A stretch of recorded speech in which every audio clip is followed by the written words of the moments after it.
Hey, what's up? This is Chris, and I'm going to read you the article I just wrote, How to Make Progress. Does it feel like you're never improving or getting stronger?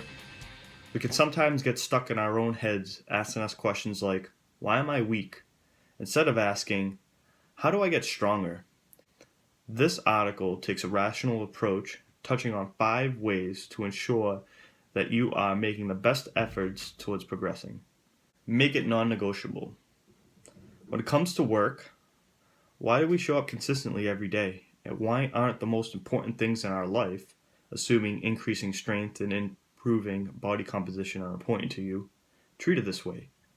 I'll give you a tip. If you want to make that green or get stronger, bigger, and or leaner, you need to make time for it. No excuses. Life happens. I get it. Think about this. If strength training were treated like your job, you'd have a 401k plan that allows you to deadlift over 600 pounds by now.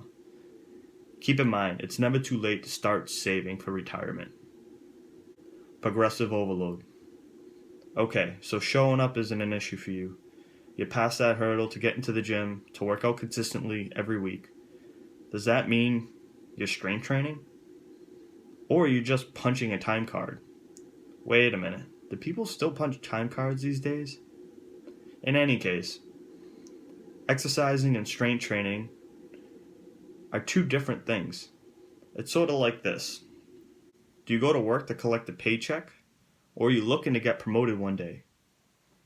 Ideally, jobs should have a training system that promotes growth, allowing you to climb the ladder if you choose to. Similarly, proper progressive overload of the main lifts, squat, bench press, deadlift, overhead press, and row provide you that ladder. Increasing training intensity and volume at the right rate allows you to step up that ladder. This can look like progress on a weekly, monthly, quarterly, or even yearly basis, depending on your training age. Injury equals stalled progress, right? I know what you're thinking. Chris, that's all fine and dandy, but I'm injured. What do I do now? Let me answer your question with a question. If you were injured but still had to make money, what would you do? If you don't know the answer, I would recommend that you request a reasonable accommodation. This could entail light duty work until you're back to normal. It's in our blood to persevere. For example, if squatting is no bueno for your knees, but deadlifting feels fine, looks like deadlift will be the focus of your program until your knees start feeling better. Ideally, if there is a main lift you could still do, that should be the focus of your program. If you cannot perform any of the main lifts with a different modality, find things you can do and do them often. Warning, removing indicators of strength, such as main lifts, will require new ways to track progress. Note-taking is not just for students. I'll be blunt, obstacles will always pop up and get in the way. Imagine on a snowy day you come into work late. There was a car accident on the route that you normally take. The next time it snows out, you find that you're late again. And a third time, you guessed it, late again. The world must be against you. Albert Einstein once said, probably said that multiple times actually, the definition of insanity is doing the same thing over and over again and expecting a different result. This is where good note-taking comes into play. With good notes, you can create action steps that can help you avoid and possibly fix problems. Here's a strategy to get to work on time when it snows out.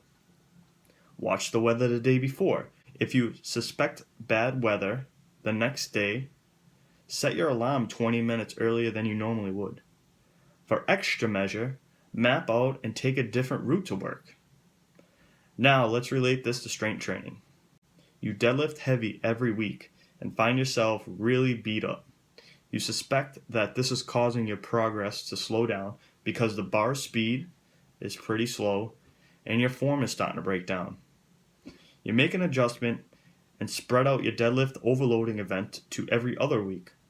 After a couple weeks, you've noticed not only your deadlifts feel great, they feel the best they've ever felt. and all your other lifts are moving great as well. This was a simple example of tailoring your strategy to improve your SRA, stimulus recovery adaptation cycle.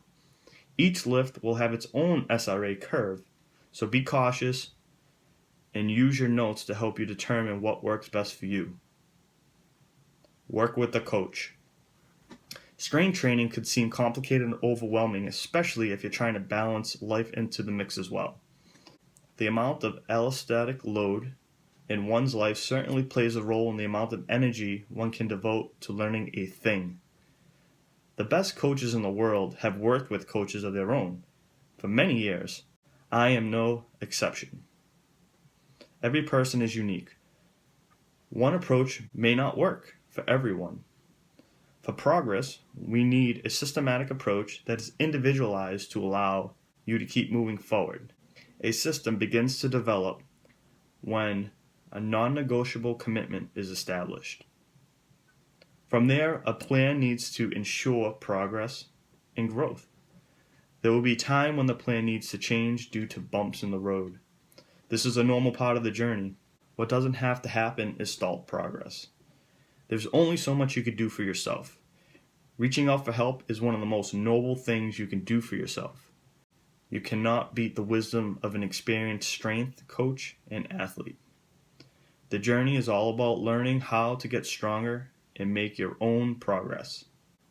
If you feel you need help, please contact us, tell us your goals, and let's stop the cycle of non-progress.